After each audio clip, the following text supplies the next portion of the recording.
So, we will talk about thermoregulatory mechanism in mammals.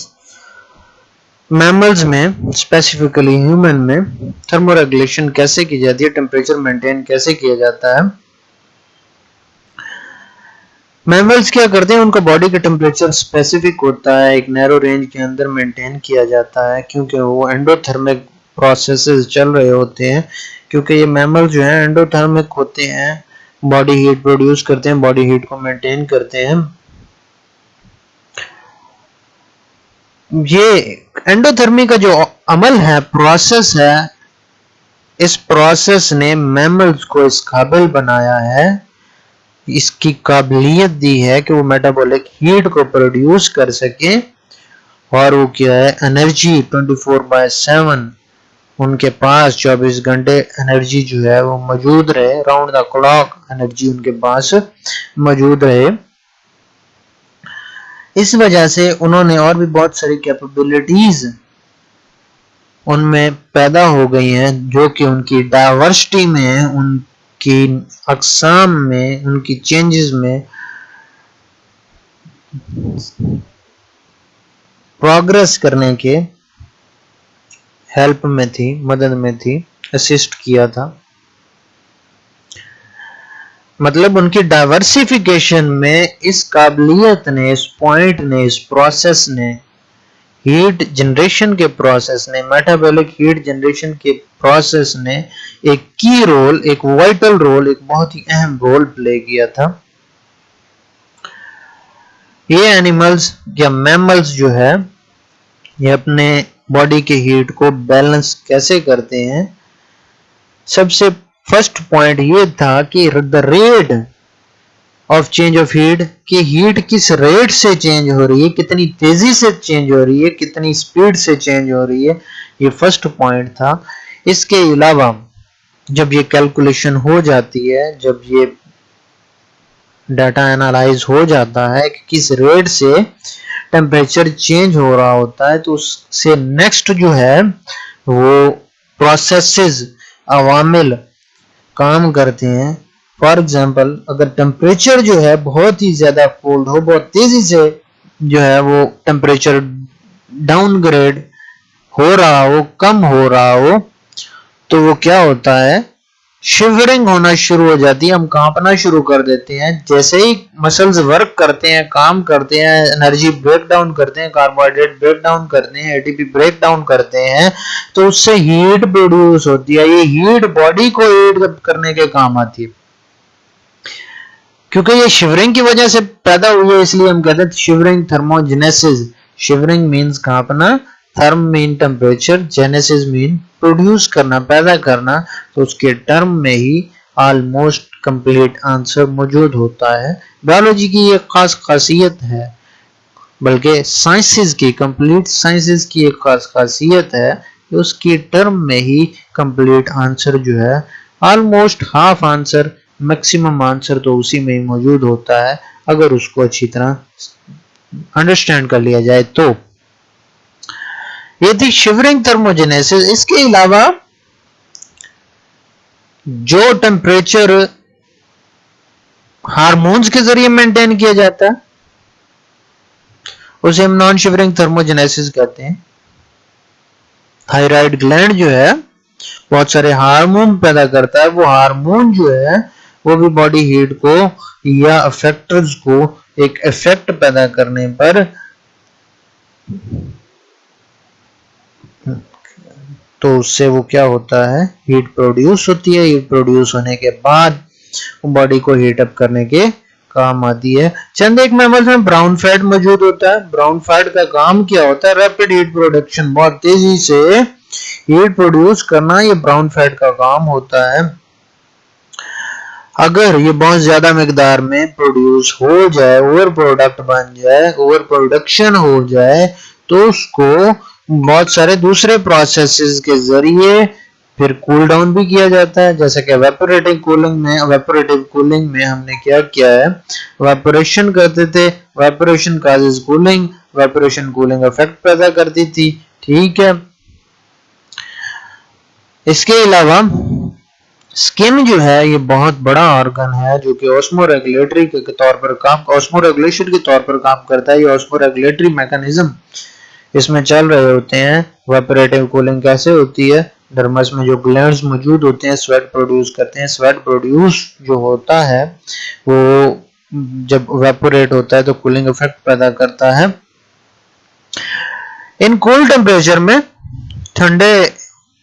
ठंडक की सूरत में, ठंड की सूरत में भी बहुत सारी चेंजेस होती हैं। Vasodilation and वेजो constriction.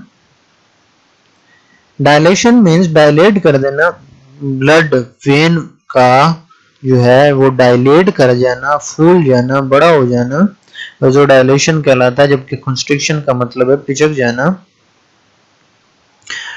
तो जब ठंड वाला दिन होता है या ठंड होती है, टेम्परेचर बहुत कम होता है, तो क्या है बॉडी के जो डिसिपेटेड पार्ट्स होते हैं, डिसिपेशन वाले पार्ट होते हैं, for example arms, hands, armpits वगैरह, हमारे हाथ, बाजू और जो है आर्मपिट्स वगैरह, उसमें क्या होता है बहुत सारे जो है वो स्वेट ग्लैंड्स मौजूद होते हैं और उनमें हेयर्स भी मौजूद होते हैं।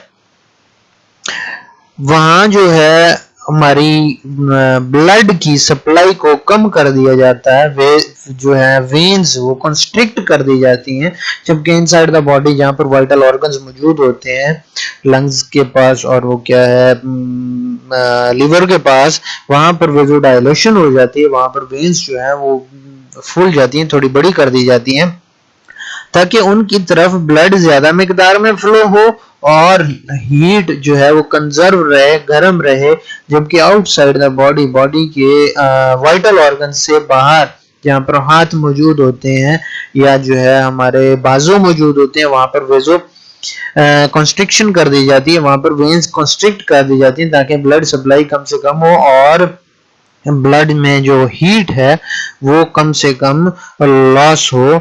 इसके अलावा कूल डे में होता क्या है, गूज बम्प्स होते हैं हमारी बॉडी में। जो हेयर्स होते हैं, हेयर्स के जो फॉलिकल्स होते हैं, हेयर्स के बेस जहां पर मौजूद होती है, तो हेयर और हेयर बेस के दरमियान में एयर को ट्रैप कर लिया जाता है। तो ये इंसुलेटर के तौर पर काम करता है ताकि वो क्या है बॉडी के अंदर की हीट को बॉडी से बाहर ना भेजा जा सके। सेम टू सेम मेथड जो है वो मैरीन फिशेस में भी इस्तेमाल किया जाता है। उसमें भी क्या किया जाता है, sea fishes, deep sea fishes, whales वगैरह, वो भी मैमल्स ही हैं, वेल्स मैमल्स में ही आती हैं। तो वो भी सेम टू सेम यही मेथड इस्तेमाल करती हैं कि अपना outside the body blood flow कम कर दिया जाता है, जबकि इनसाइड द बॉडी, बॉडी के अंदर बॉडी के अंदर में दरमियान में वो क्या है ब्लड फ्लो को कम से कम किया जाता है, सॉरी ब्लड फ्लो को ज्यादा से ज्यादा किया जाता है, वेजो डायलेशन कर ली जाती है। जबकि अपर साइड पर, बॉडी के बाहर वाली साइड पर, ऊपर वाली साइड पर वेजो कंस्ट्रिक्शन कर दी जाती है, वेन्स को कंस्ट्रिक्ट कर दिया जाता है ताकि वो क्या है कम से कम हीट लॉस हो सके और कम से कम ब्लड फ्लो हो सके। वार्म टेम्परेचर में जब गर्मी ज्यादा होती है, बाहर टेम्परेचर ज्यादा होता है, तो इसके उलट काम किया जाता है। बाहर वेजो डायलेशन कर दी जाती है, इनसाइड द बॉडी वेजो कंस्ट्रिक्शन कर दी जाती है ताकि वो क्या है बॉडी से हीट जो है वो बाहर वाली साइड की तरफ आर्म्स में वेजो डायलेशन कर दी जाती है ताकि वो क्या है हीट मैक्सिमम अमाउंट में डिसिपेट हो सके, बॉडी से बाहर निकाली जा सके, बॉडी से बाहर की जा सके। इसके अलावा वेपोरेटिव कूलिंग भी एक मेथड था जिसमें वेपोरेशन के जरिए कूलिंग इफेक्ट पैदा किया जाता था। वेपोरेशन जो है वो जब वाटर के मॉलिक्यूल्स गैसेस फॉर्म हासिल करते हैं, गैसेस फॉर्म की में चले जाते हैं, तो जो कूलिंग इफेक्ट पैदा होता है वो बॉडी को कूल डाउन करने के काम आता है। इसके अलावा हमने पेंटिंग पढ़ा था, पेंटिंग में हम क्या होता है वेपोरेटिंग, ये भी वेपोरेटिव कूलिंग की एक टाइप थी। उसमें क्या होता है रेस्पिरेटरी ट्रैक में, माउथ में और लेरिंक्स फेरिंक्स में और लंग्स में इवेपोरेशन की जाती है ताकि मैक्सिमम अमाउंट में हीट लॉस किया जा सके, जैसा कि ये इवेपोरेटिव कूलिंग या पेंटिंग जैसा कि हम डॉग्स में देखते हैं, वो अपनी टंग को माउथ में माउथ से बाहर निकाल कर बैठा होता है, उसमें क्या है बहुत सारा मिकदार में स्वेट टाइप प्रोड्यूस हो रहा होता है, और वो स्वेट जो है जब इवेपोरेट होता है तो कूलिंग इफेक्ट पैदा करता है। ठीक है, और जो दूसरी बैट्स वगैरह हैं वो सलाइवा और यूरिन को भी इवेपोरेटिव कूलिंग के तौर पर इस्तेमाल करती हैं। ठीक है, तो वो अपनी बॉडी के ऊपर ही कर देती हैं ताकि वो क्या हुआ जो वो इवेपोरेट हो, तो इवेपोरेट होने के बाद जो है वो ठंडक या कूलिंग इफेक्ट पैदा कर सके।